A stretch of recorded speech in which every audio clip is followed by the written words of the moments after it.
বছরে একবার আসা জগন্নাথ দেবের রথযাত্রা। তো এসব জগন্নাথ দেবের যদি একবার যদি রশি স্পর্শই করা হয় তাহলে তো সকল পাপ দূর হয়ে যায়। জগন্নাথ দেবকে দর্শন করার মতন তো বৈকুণ্ঠ লোকে যাওয়া গমন করাই হয়। হরে কৃষ্ণ বন্ধুরা, তোমরা সবাই কেমন রয়েছো? আজকে সবাই ভীষণ ভালো রয়েছো। তো বন্ধুরা, এই যে বিকালবেলা তখন 4টা বাজে, দুপুরবেলা রান্নাবান্না করে শেষ করে এখন আমি বের হয়ে পড়েছি। তো গোসাইগাঁও নাট মন্দিরে সুন্দর বড়সড় করে একটু, তো নাট মন্দিরে জগন্নাথ দেবের রথ টানা হয়। তো এই যে দেখুন, খেলনা, বাচ্চার খেলনা, আর এদিকে জগন্নাথ দেবের অনেক কিছু মাটির খেলনা এগুলা দেওয়া হয়, আর চিনি, কলা, প্রসাদ সব মিলিয়ে দেওয়া হয়, লটকো। তো ছোট ছোট দোকানগুলো, এই যে চুড়ি সুড়ি এগুলো বাচ্চাগুলো এগুলারে। তো আর মাটির খেলনা সেলনা এগুলো হলো জগন্নাথ দেবকে দেওয়া হয়, মাটির হাঁড়ি ছোট ছোট। তারপর এই যে দেখুন, তখন খালি প্রস্তুত করতেছিল, মানুষ আসতেছিল, বেশি ভিড়ভাড় ছিল না। একটু বিকাল বিকাল হওয়ার টাইমে 4টা 5টা 4:30টার দিকে, তো তখনই মানুষ অনেক ভিড় হয়। এই যে রথ তখন সাজাইতেছিল একটু একটু।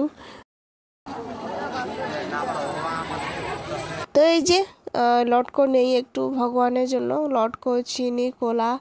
তো আগে ভগবানকে দিয়ে দিব, তারপর জগন্নাথ দেবকে তখন আনা হয়নি। তো এই যে অনুরাধার হাতে দিয়ে দিই।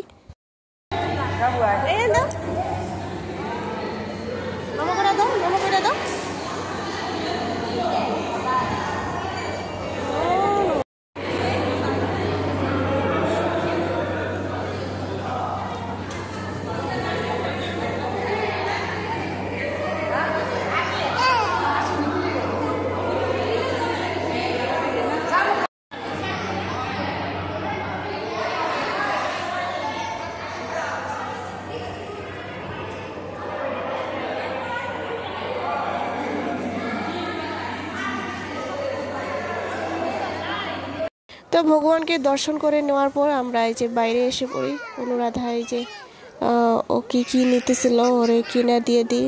বাচ্চা মানুষ দেখলে তো নিতে ইচ্ছা হয়, তো কিনা দিয়ে দিলাম।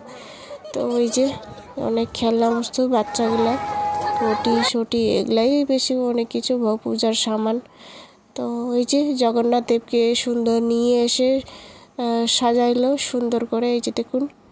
তো এখন রথটি বাইর করা হবে একটু পরে। এই যে মানুষ কেমন ভিড় হয়েছে, তখন অনেক ভিড় হয়েছে। তো লম্বা লাইন মন্দির থেকে এখন পর্যন্ত। এই যে রথ বার করা হয়েছে, এই যে দেখুন রাস্তার থেকে এসে পড়েছে। তো বন্ধুরা, আজকের ভিডিওটি কেমন হয়েছে অবশ্যই একটা লাইক, কমেন্ট, শেয়ার, সাবস্ক্রাইব করে জানাবেন।